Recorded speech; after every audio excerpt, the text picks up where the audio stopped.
Alas, you speak near the truth, said Finrod, at least of many of my people, but not of all, and certainly not of me.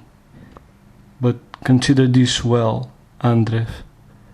When we name you children of Eru, we do not speak lightly, for that name we do not utter ever in jest or without full intent. When we speak so, we speak out of knowledge, not out of mere elvish lore, and we proclaim that ye are our kin in a kinship far closer, both in Roa and Fea, than that which binds together all other creatures of Arda, and ourselves to them.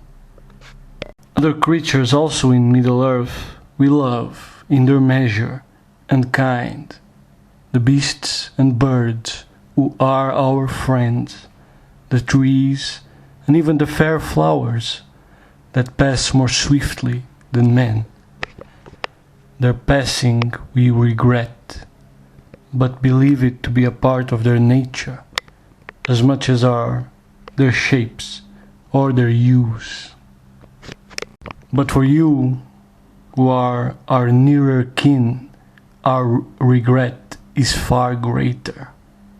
Yet, if we consider the briefness of life in all Middle-earth, must we not believe that your brevity is also part of your nature?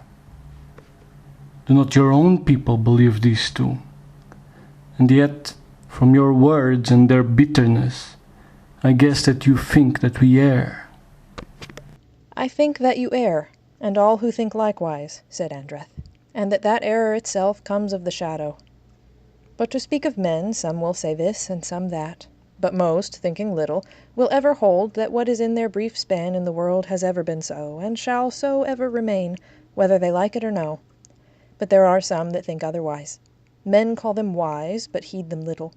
For they do not speak with assurance or with one voice, having no sure knowledge such as ye boast of, but perforce depending upon lore, from which truth, if it can be found, must be winnowed.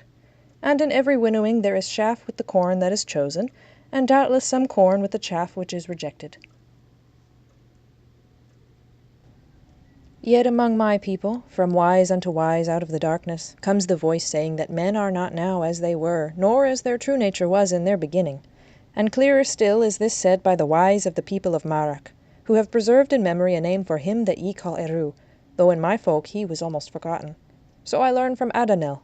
They say plainly that men are not by nature short-lived, but have become so through the malice of the Lord of Darkness, whom they do not name.